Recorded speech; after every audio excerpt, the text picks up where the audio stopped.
Super N. As notícias.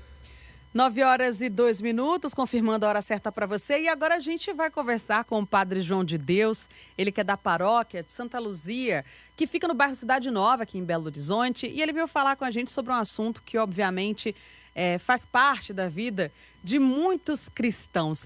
E essa é a forma certa de falar, né, Padre? Em primeiro lugar, muito bom dia pelo senhor e obrigada por ter aceitado o nosso convite, vir aqui na Rádio Super conversar com a gente.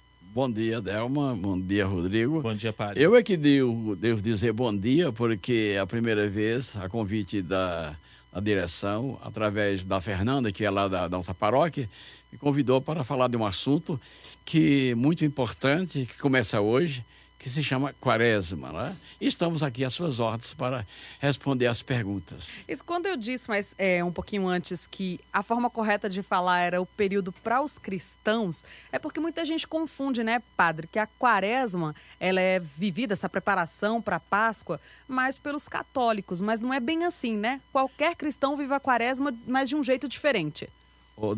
Quaresma vem de uma palavra latina, quarentena, né? Então, é de 40 dias, significa 40 dias, né? 40ª, melhor dizendo. E, então, do ponto de vista bíblico, se fundamenta em determinados episódios. Você sabe que na Bíblia, a linguagem dos números tem uma simbologia muito forte. 3, 7, 40. Desde o Antigo Testamento, havia um hábito dos profetas de ir para o deserto para uma reflexão. O deserto, dentro da concepção bíblica, é aquele lugar que dá mais intimidade para a criatura dialogar com o Criador. Então, no nosso caso, dentro da igreja, a Quaresma é um período de preparação para a Páscoa. Aliás, abrindo um parênteses, o calendário litúrgico é dividido em 5 períodos. 2 fortes, Natal e Páscoa, e um período de preparação para a Páscoa, que é a Quaresma, e o Advento para o Natal. E um longo tempo, o maior de todos, 34 semanas, chamado tempo comum, que é exatamente para a gente aplicar na vida do dia a dia as decisões tomadas exatamente no tempo da Quaresma. Então, a Quaresma não é para a gente procurar penitência, basta. Já tem tanta penitência aí, né? Mas não é verdade, Rodrigo? É verdade. Então, é exatamente o tempo adequado para você olhar para você mesmo e dizer, gente, eu posso melhorar.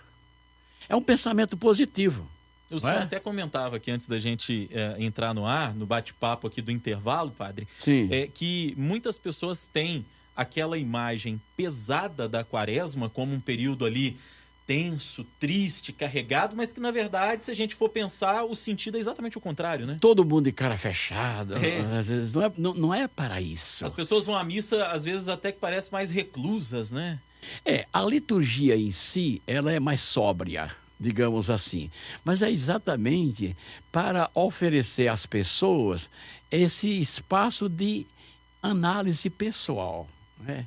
Conversão, Rodrigo, não é assim, você faz um mundo de falcatruas, como tem acontecido por aí no Brasil e fora do Brasil, não é? Mas é um momento, deixar-se entrar num processo permanente de transformação, não é? Então, não é para a pessoa ficar cara fechada, pelo contrário, é para ela ficar feliz porque ela está tendo a oportunidade de olhar para si mesma e não fazer comparação com os outros. É análise pessoal. Então não é sacrifício, é a oportunidade da pessoa dizer, eu sou uma pessoa de fé, eu quero melhorar. Eu sei que a dimensão espiritual, ela faz parte das carências humanas, mesmo que possam ter denominações religiosas diversificadas, o importante é que cada pessoa sinta a importância, o valor do diálogo da criatura com o Criador. E, a partir daí, cada um vai fazendo sua descoberta. É um período muito rico, em que você deixa de lado de se preocupar com a vida dos outros e passa a se preocupar, sobretudo, com a sua vida, sempre tentando responder a esta pergunta. Em que posso melhorar? O que eu posso fazer a mais para ser uma pessoa melhor? A campanha da fraternidade nos estimula sobre isso. Este ano nós temos o tema Fraternidade e Superação da Violência. Você, Delma, já pensou? E você que está nos ouvindo nesse instante, se você olhar para você mesmo e analisar os pequenos gestos de violência que você pode realizar no dia a dia da sua vida e como isso pode significar para você uma libertação pessoal, porque você está se tornando, como testemunho de sua fé, você está testemunhando que você é uma pessoa mais feliz, porque está hoje menos violenta do que ontem. É um trabalho de autoconhecimento, né, Padre João? Porque as pessoas costumam muito apontar o dedo para o outro, ver os defeitos do outro, que o outro precisa melhorar. E essa reflexão realmente de si é muito difícil. Mas eu pergunto para o senhor, nesse período da quaresma, como é que é feito isso, por exemplo? As pessoas, como é que elas fazem essa reflexão? As missas são voltadas para esse tema? Toda a liturgia, Delma, é preparado um temário. Por exemplo, a cada ano, a CNBB, Conferência Nacional dos Bispos do Brasil, escolhe um tema. Esse ano é Fraternidade e Superação da Violência. Qual é a inspiração? Aí vem o lema. O lema se tira do tema, não é? Por Jesus Cristo, em Jesus Cristo, somos todos irmãos. E, sem dúvida alguma, o senso de fraternidade é comum a todas as pessoas, independente de denominação religiosa, não é? Independente, né? Agora, quando a gente descobre a dimensão cristã, a dimensão da fé, então, realmente, a gente encontra na palavra de Deus a fonte permanente de inspiração para fazer essa caminhada, né? Eu trouxe até para você uma pequena mensagem que eu escrevi por ocasião dos meus 50 anos, meu jubileu. Fui celebrar em São Miguel, lá, né? Um pouco distante de Caicó, mas... No nosso Rio Grande do Norte, no nosso Rio Grande do Norte, que é uma beleza. O Nordeste continua lindo, né?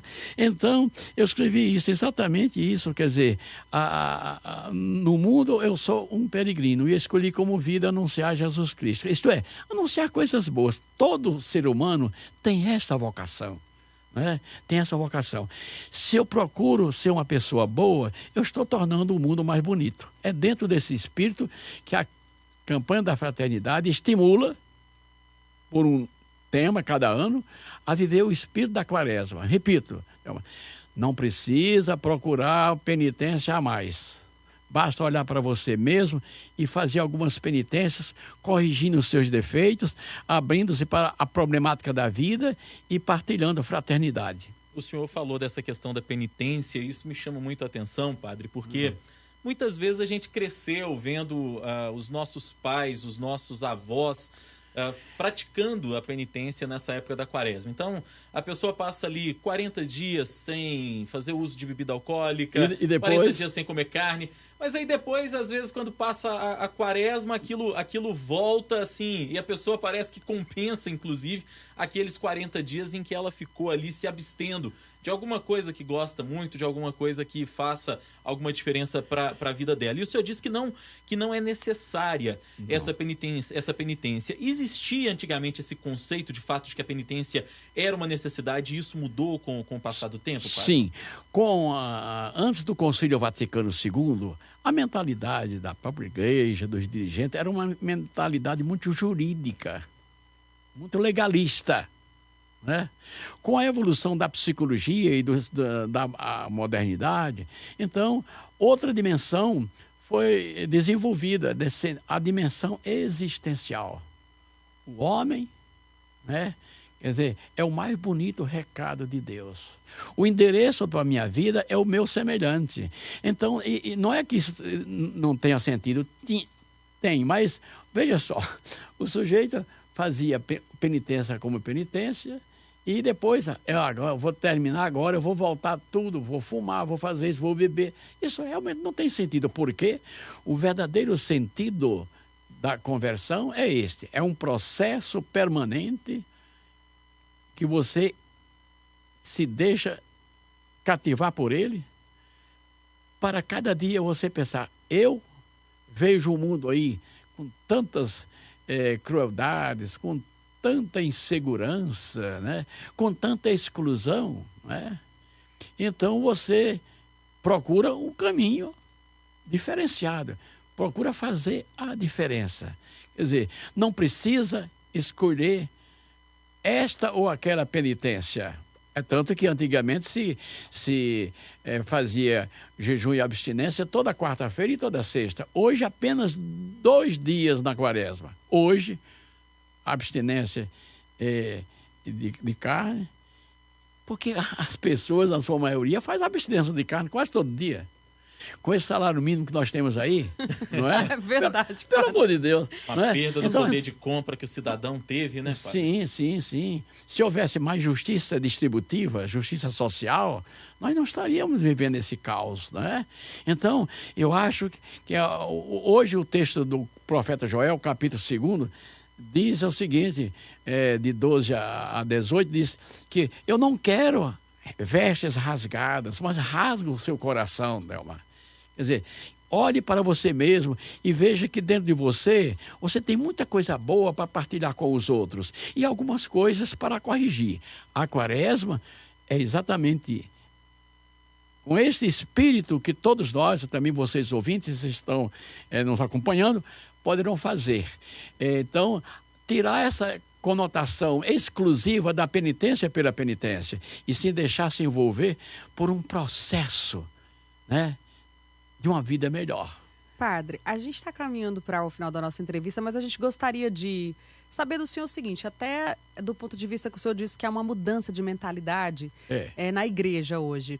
A gente tem aí o Papa Francisco, né, que ele tem significado, assim, é um símbolo de união, digamos assim. Pessoas de religiões diferentes admiram a postura dele e o senhor está há 50 anos como padre já, um jubileu já. Eu acredito que o senhor pegou aí uns 3 papas. Acho que foram uns 3 papas ainda. Eu peguei João Paulo, o Joseph Ratzinger, né? E tem agora o Papa Francisco. Aí, o que a gente gostaria de saber do senhor? O que o senhor vê da evolução da igreja, até como forma, obviamente, de manter os seus fiéis participando das missas, acompanhando, ou mesmo para que momentos como esse, períodos como o da quaresma, eles se mantenham vivos? A igreja faz parte da história da humanidade. Eu acompanhei como seminarista, Delma, Pio XII, nossa, não foi depois Paulo VI, depois o Papa Sorriso, João Paulo I, fiz até um artigo sobre ele, o Papa que teve apenas o tempo de sorrir, João Paulo II, Bento XVI e o Papa Francisco, né? O Papa Francisco faz o apelo de uma igreja em saída, uma igreja na direção da periferia, assim como Jesus deixou o templo de Jerusalém e foi fazer milagres e curas e pregações na periferia, né? Nós temos que entrar na periferia de nós mesmos, na periferia da sociedade, fazer da nossa presença sempre uma presença positiva. Eu acho que o Papa Francisco dá esse recado, não foi por acaso que ele escolheu esse nome, né, marcado pelo carisma de São Francisco de Assis. Então, ele é uma pessoa que fala de maneira profunda, de maneira muito simples. E a igreja está descobrindo e fazendo um esforço muito grande, porque, veja só, não é a igreja como instituição, como hierarquia. Muitas vezes a gente encontra a reação dos fiéis. Às vezes nós padres queremos fazer uma mudança e o povo não deixa. É preciso que cada um se convença que a prática religiosa é uma riqueza. A igreja, a vocação da igreja não é ser museu, é ser pastor. A missão da igreja, e o Papa Francisco está indo em vários lugares com essa mensagem, uma igreja em saída. Porque, em última análise, o que une a todos nós é exatamente esse senso de fraternidade que é muito marcado, de modo geral, em todas as denominações religiosas. Muito bem. Padre João, Padre João, ele é pároco da Igreja Santa Luzia, no bairro Cidade Nova. Antes da gente encerrar, só registrar aqui que o Denis Pereira está em Três Pontas, elogiando as palavras do senhor. São nossos seguidores que estão nos assistindo, inclusive, neste momento, padre. Também aqui a Jucimara Schunf e o Daniel de Andrade Ribeiro. Todo mundo aqui elogiando, gostando das palavras do senhor neste dia pós-carnaval, nesta quarta-feira de cinzas. Gostaria de agradecer ao senhor pela entrevista, pela disponibilidade de vir aqui falar um pouquinho com o ouvinte da Super Notícia. Obrigado, bom dia para o senhor, padre. Bom dia, muito obrigado. Bom dia para os ouvintes. Uma felicidade, uma alegria, um processo de conversão para todos vocês. Muito obrigado e parabéns pela programação da Rádio Super FM. Muito obrigado. Muito obrigada, padre. Foi um prazer receber o senhor aqui.